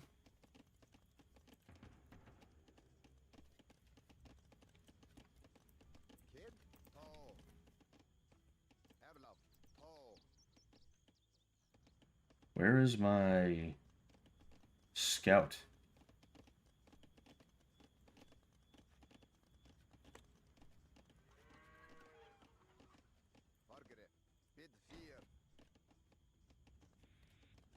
Oh, there he is. Scouting in an area that doesn't even fucking matter.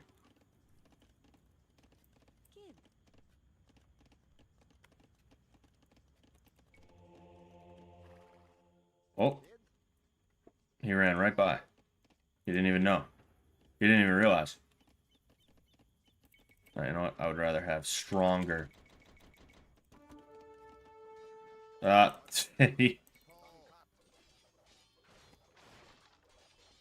Well.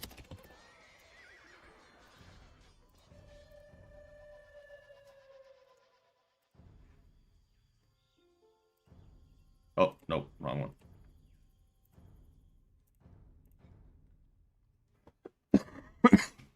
Oh, man. I've been doing 8 p.m. to 5 a.m. because half the people I work with quit. Oh, man, that sucks, dude. Sorry to hear that. It sucks when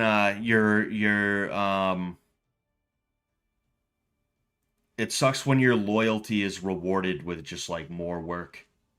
Your loyalty gets rewarded with having to do all the shit that everybody else who is not loyal used to do. You know, that's always so annoying. I'm mad that I couldn't explain why I like smiling friends as well. I'm like, oh, dude, how am I gonna get these people to understand? Yeah, that I don't know. Like, I don't know what you do for work, Joe. You know, you don't have to tell me or anything like that. But if everybody's leaving, it might be time for you to leave too. That's one of the ways that I fucked up in my life. You know, is I was a little too loyal, and there's reasons for that. But uh, if everybody else is leaving, it's probably time for you. Excuse me. It's probably time for you to do the same. You know. Um, it's like, whoa, you're a perfect worker, and exactly. You know. Whoa, dude, thank you so much for being here. We'll make sure to not give you a raise, and we'll uh not hurry up and hire anybody who should be hired to replace the people who left. Haha. Uh-oh, it's Mr. Pickle. We got Mr. Pickle here.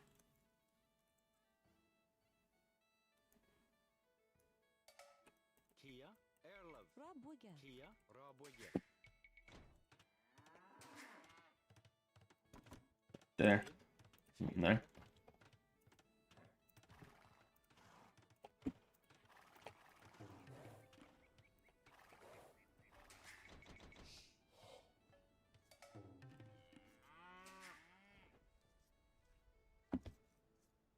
Oh, man.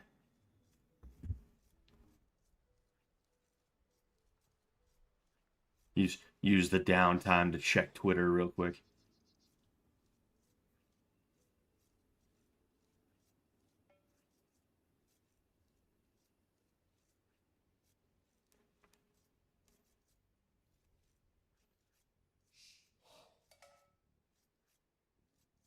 We're good there.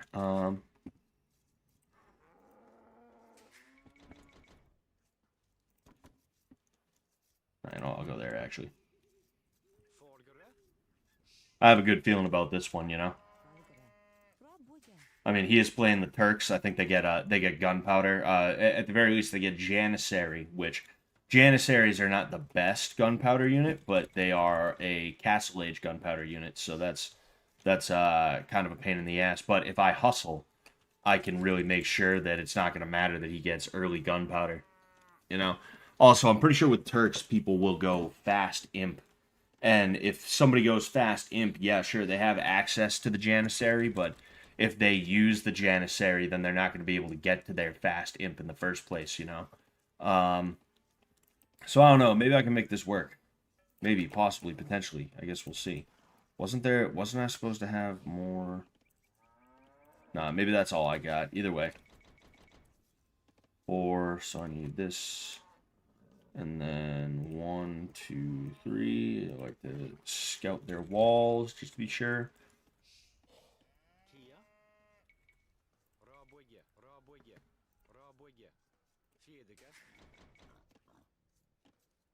Yeah, apparently that's all I got.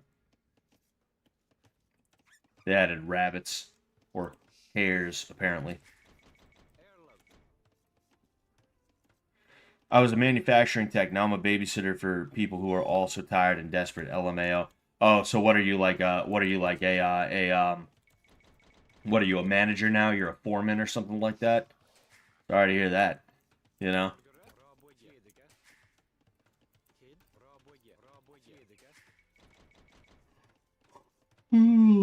Excuse me. I miss working overnights, but I wouldn't want to work overnights at like a factory or a warehouse or anything like that. You know, I used to work overnights at a grocery store, and that was pretty peace because You don't have a communal workspace. Each person gets their own aisle or their own section, and everybody has to fuck off and do their work, and you don't have to deal with people being annoying assholes and shit like that, you know?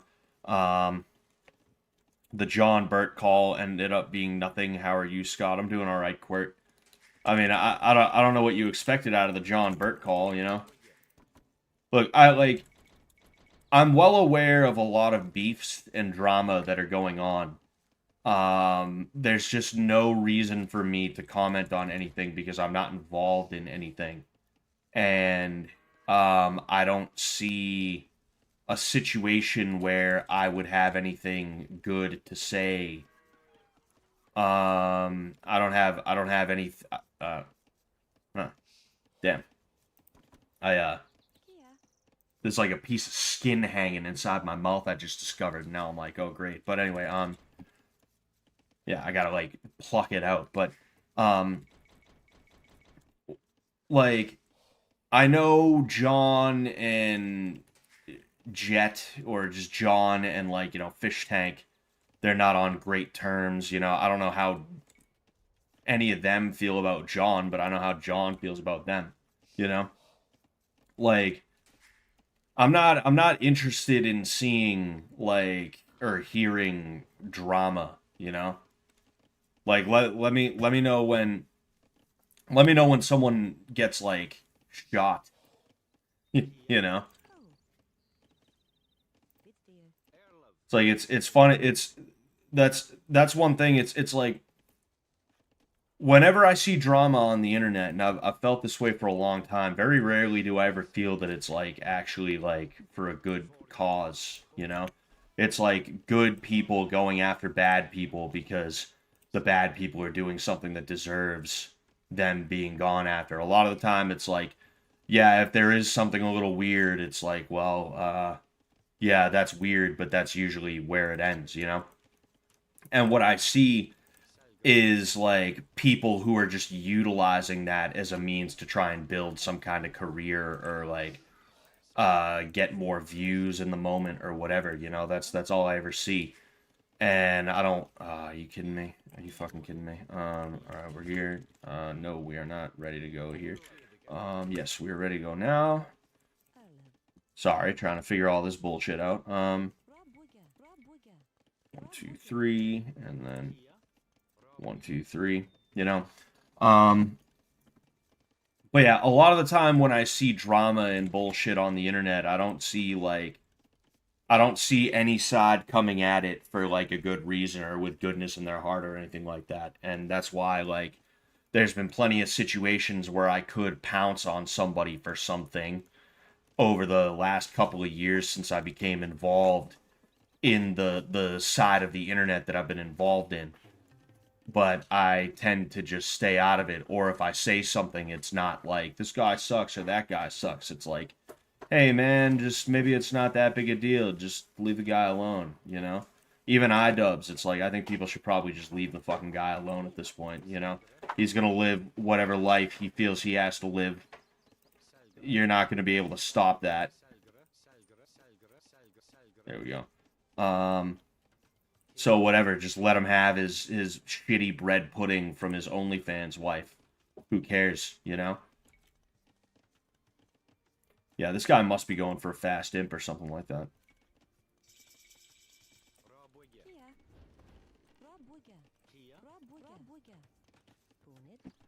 Gonna go there.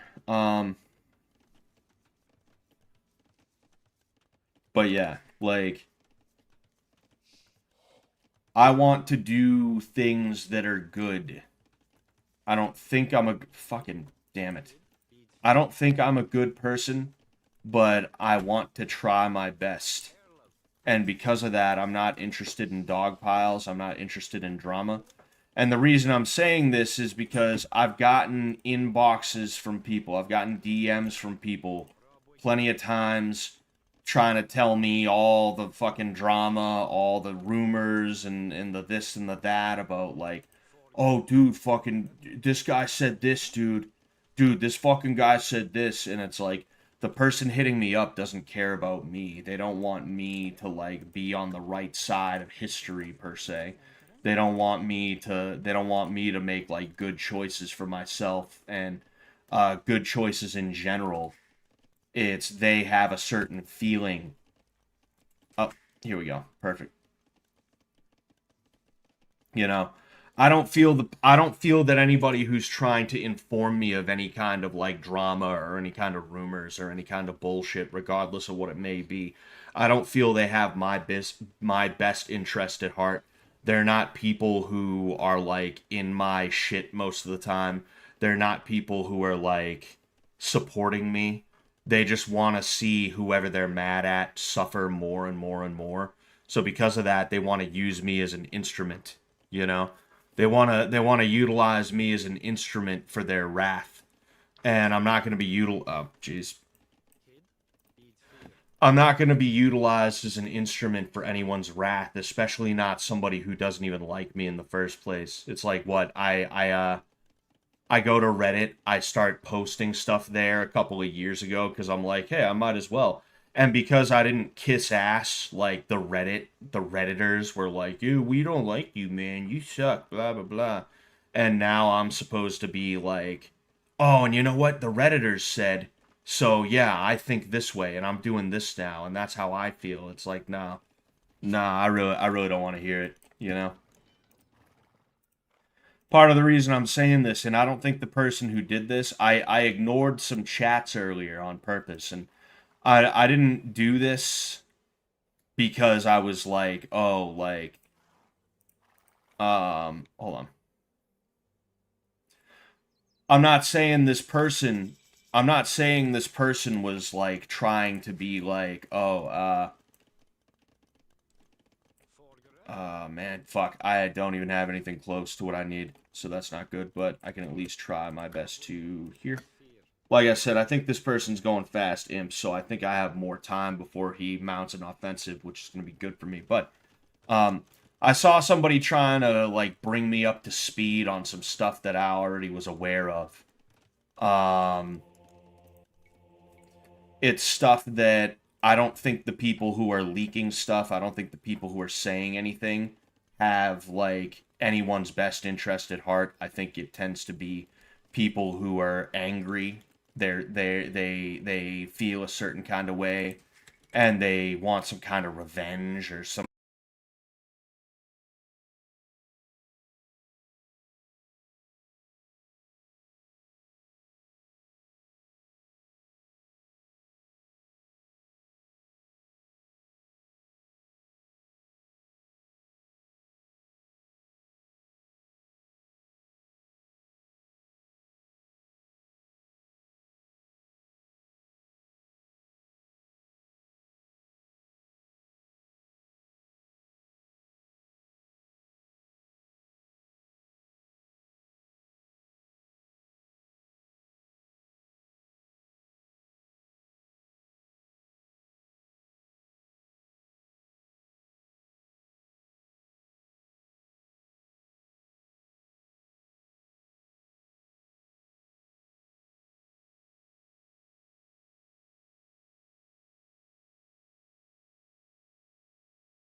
Okay, apparently we're back. That's good, you know.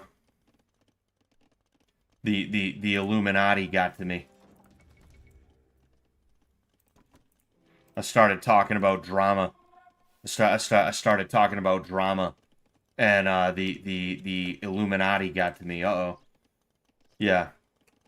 What I was trying to say is, like, I stay out of drama because 99% of the time when I see something go down, I don't sense that it's from, like, a good place. I don't think anyone is, like, trying to stand up for truth or justice or fair treatment or anything like that. I think most of the time what it comes down to is somebody didn't get what they wanted out of somebody else. Uh,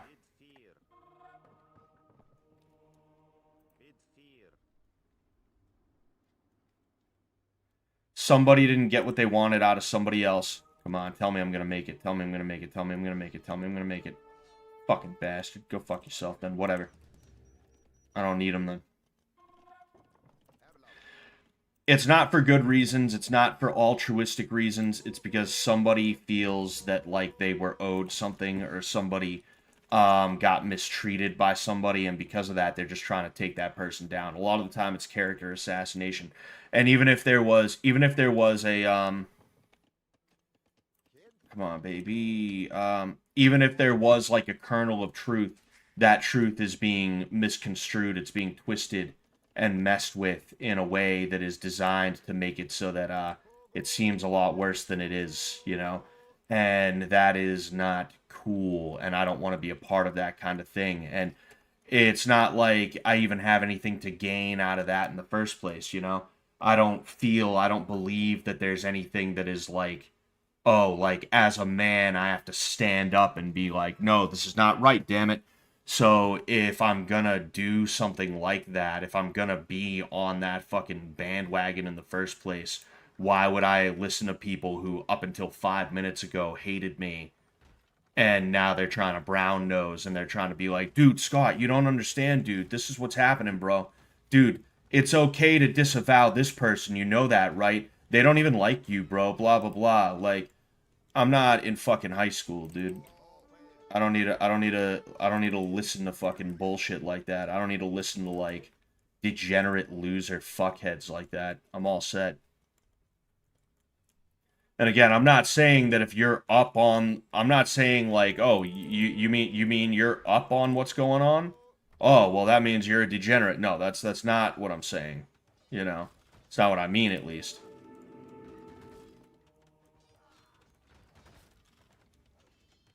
All right, yep.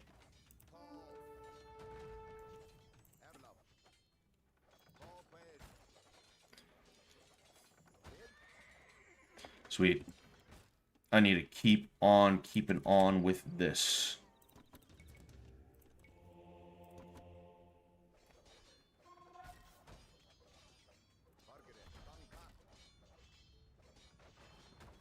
Oh, shit.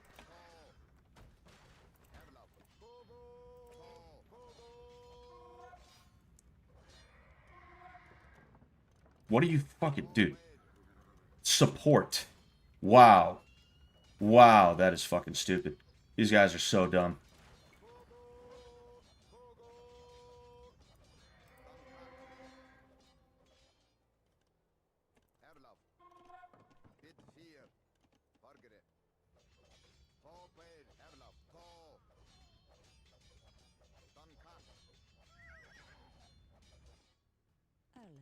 Oh, shit. Okay, you know what? In that case, we're going over here.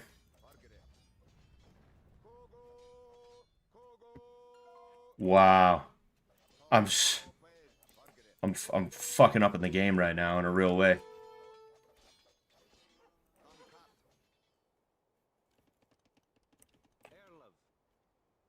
I'm gonna go right over here.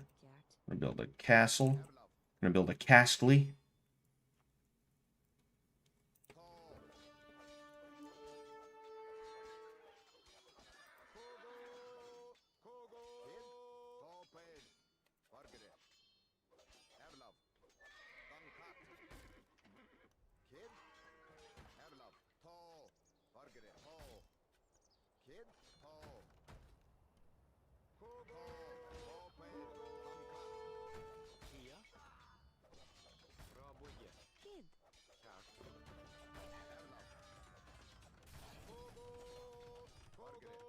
Wow. Okay, so this is not gonna be good. Wow, this is not good at all. He's gonna push me back. He's gonna push me back. It's what's going to happen.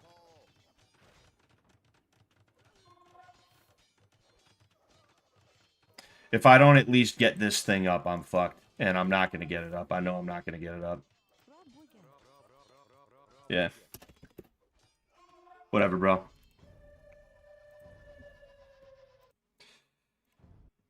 It's because I was trying to do both, and I just was like, it just wasn't working out, you know, and that makes me so mad.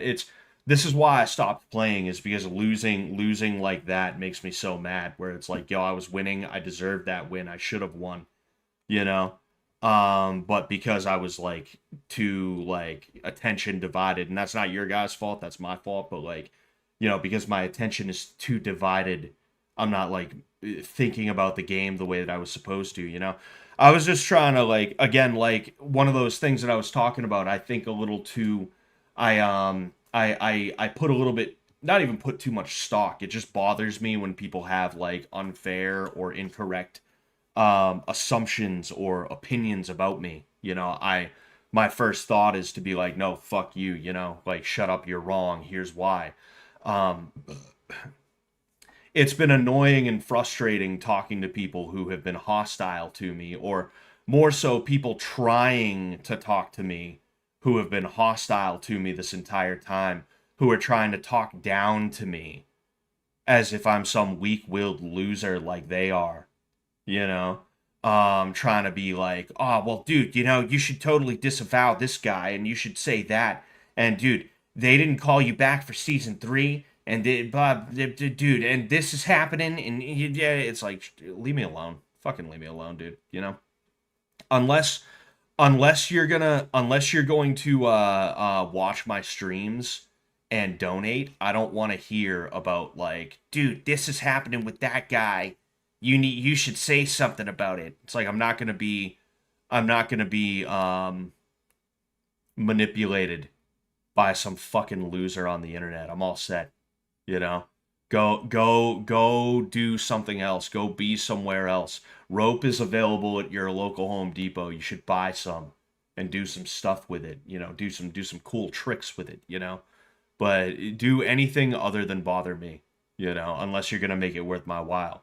And I know that sounds like, whoa, where's this coming from, dude? It's like, again, like the people in this chat right now, I recognize you all and I appreciate you all. And if you're a newcomer to the chat and you chime in, I have a habit of remembering you, and then the next time you come in, I'm like, oh yeah, I recognize that guy, you know. But when you're like in my Instagram or my Twitter message requests, and I've never seen you in my chat before, and you don't like any of my stuff, you don't have anything good to say about me, it's like, I don't want to hear about how you're mad, you know. You're saying season 4 was ruined because of this, and I should say something about it. Meanwhile, you think I ruined season 2 because, well, I don't know, I was nice to the fish or something like that. It's like, get out of here. Get the fuck out of here, you know? Do you talk to Sam or Jet pretty often? Not really, you know? There isn't really a reason for me to talk to him right now. Sam's moving on. He still boxes, I'm sure, but he's you know, he's not like, boxing is not a part of the brand in the way that it used to be. You know, Sam's brand has evolved numerous times over the last however many years, you know, and boxing was a part of that brand. Well, boxing is not front and center anymore, so you're not going to see me around that much. It's just the way it is, you know.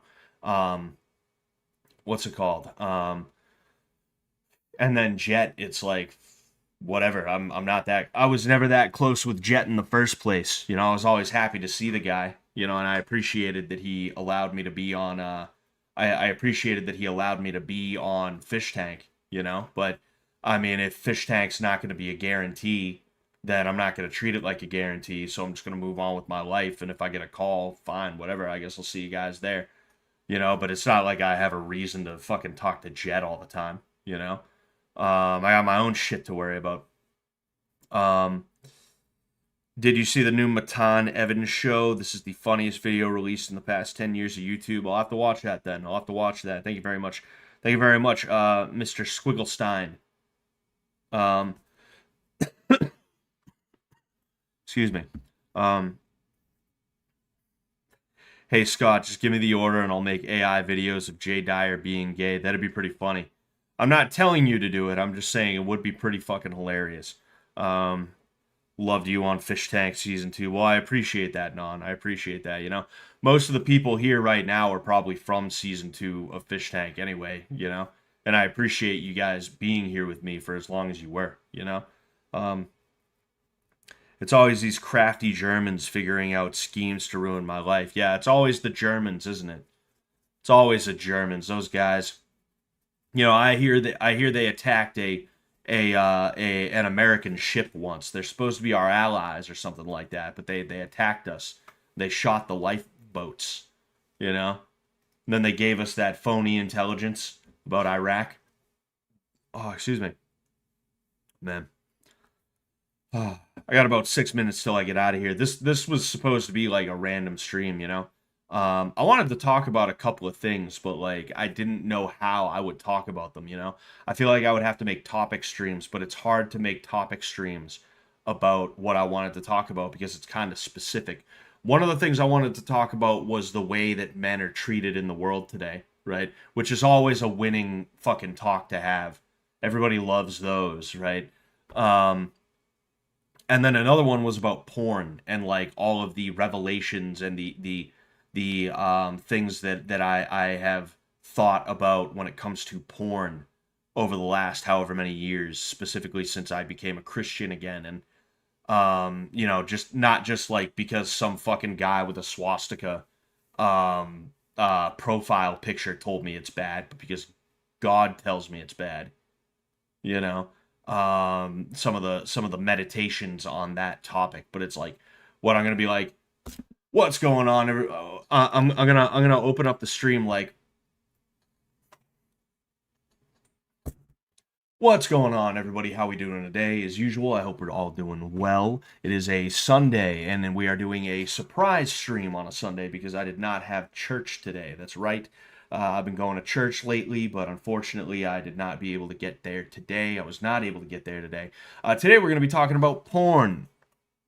Like, that would have been a real weird one. That would have been a weird one, you know. Um, the Germans did the Lavon affair. Yeah, the Germans have the Samson option ready to go if we ever talk too much shit about them, you know. Damn Germans, exactly, you know. Why couldn't there have been a guy to Holocaust the Germans, huh? They're the ones that deserved it, man. 2 world wars, man, for no reason at all, just cause they wanted to, man.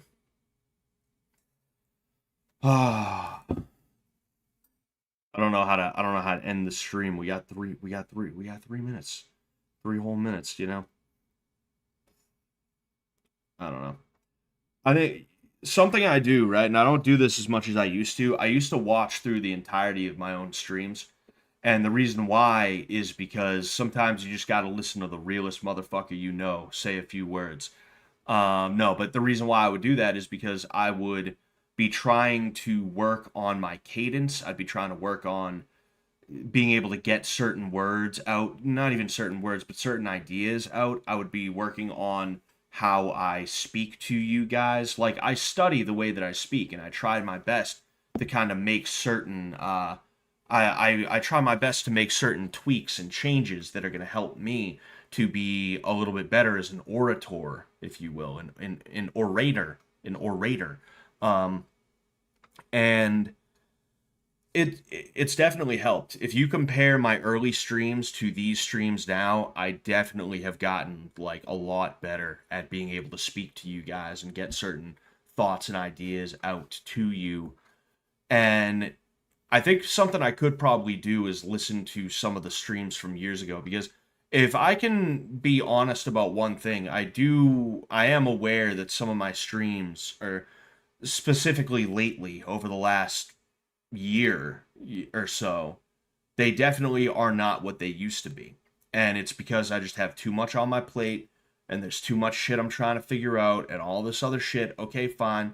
But I also want to see if there's anything I can glean from the old streams. So I feel like maybe I have to watch some of my old streams just to kind of see if there's a difference that I can fix, that I can tweak. You know, maybe that's something that'll help. Because I've noticed that there's a lot more time where I'm just kind of sitting here like, oh fuck, I don't know what to say next. Hmm. Anyway, you know. I would never trust someone with a swastika as their profile picture. However, I would 100% trust someone whose profile picture is an AI photo of a black person with Down syndrome wearing an SS uniform. Yeah, because that's there's a comedy to that. I of course don't think that's funny at all. I think that's absolutely disgusting and wrong, and I disavow that 110%, of course. But there is a certain comedy that the person's going for, so you almost feel like, oh yeah, this is probably a real person. But yeah, somebody who unironically walks around with swastikas, I don't care if we agree on like 99.99% of everything, you know? And like that's just the one thing that we disagree about is the whole whatever it's called, the whole like national socialism and swastika thing. It's like, nah, I don't want anything to do with that guy, you know? Even if you felt like everybody got it wrong, fan mail unboxing videos when, dude, I could do something like that. I could get a P.O. box, but the thing is, nobody would send me anything anyway. I'd get like maybe a letter or two, and I would appreciate what I get, but I would need like 7 to 10 boxes, you know, and I would be lucky if I got 3. So that's kind of what it is that stops me from that, you know. I'm trying to think of things that I can do that are feasible for me specifically, you know. Um Greg Greg works hard, and because of that, like, even though, you know, like Greg has a hardcore fan base that I feel like would do something like that with him, you know. Trish, right? I saw she opened up a PO box. She kind of has her own thing that goes on too. It's also easy for her because she's a pretty girl with thick thighs, you know. A lot of guys melt for that. But um again, someone like me, like I'm just not that popular outside of like the people that watch my streams, which I appreciate, you know. So I mean, I'm not saying never. It's just like I don't think right now it would be a good idea. I think it'd be one of those things where it's like, hey, everybody, send me some stuff, and then I have to like quietly. It would be like if I put out a thing like, hey, everybody, whoever draws the best picture of me wins $100, and then like one person draws a picture of me, and I'm just like, all right. Well, I guess you win by default. I was hoping to get like at least like 7 or 8 pictures, go through them on stream, but I guess I just have to quietly throw this idea in the trash and pay someone $100 for a commission. Is really what just happened. All right, you know, I want to avoid situations like that. Is what I'm trying to avoid. You know, um, I was talking about something. I forget what though. I was talking about dudes with swastika shit. Yeah, like that was one of the things that was bothersome about like you know, the activist sphere is you would get guys, and these guys were usually, you know, there was something about them that was glowing, you know. The types of dudes who would be like they would be insistent on National Socialist aesthetics and shit like that. And it's like, yo, dude, we're in America. Even if you're a National Socialist, you know, you could have like an American aesthetic with it. You don't have to do the swastika. Because, you know, when you mention that Hitler guy, everybody has been programmed to believe that he is the bad guy. Whether you believe he is or not, everyone has been programmed to believe that he is the bad guy. That is what our history books have told us from the get go. You know? So most people you will never be able to convince that he is the good guy or that he's misunderstood or anything like that. You will never be able to do that. So all you're doing is just being an edge lord who is not actually going to accomplish anything, you know. Live stream 7-Elevens and convenience stores. Also, nothing against Trish, but in my opinion, she has too much thigh, thick ends where fat begins. I mean, Trish has a good figure. Um, she has good hips to carry a little bit extra down there, you know. I think Trish looks okay. I mean, granted, I'm not always checking Trish out if I'm being honest with you, and it's been a while since I've seen her, but I think Trish looks good. Last time I saw her, anyway, which was over a year ago at this point. Jeez, but yeah, she looked good. You know, she looked good. I'd like to send a Scott box. Maybe that's what I should do. Is I should sell Scott boxes.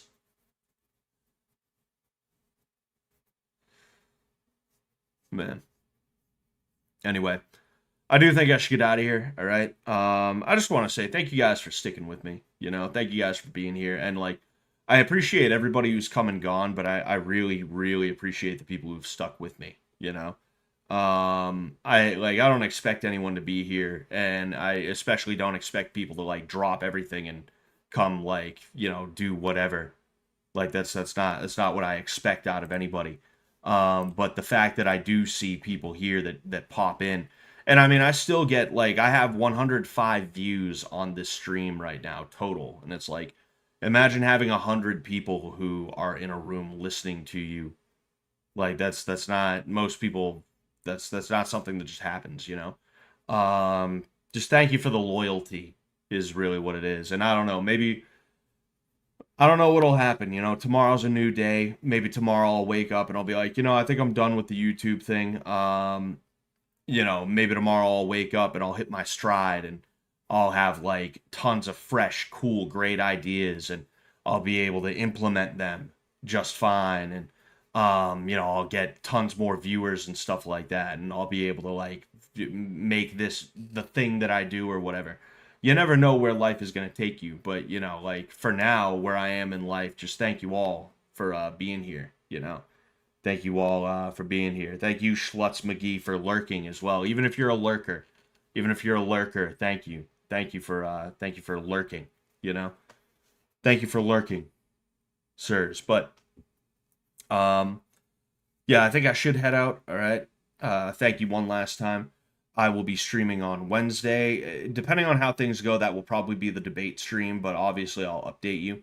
I am kind of excited for it because it's fun to argue. Let's be honest here. It's fun to argue. It's fun to be snarky to people. All right. People enjoy doing that kind of stuff if we're just being honest here. That's part of the reason why people like that shit, But yeah, I'm going to excuse me. Jeez.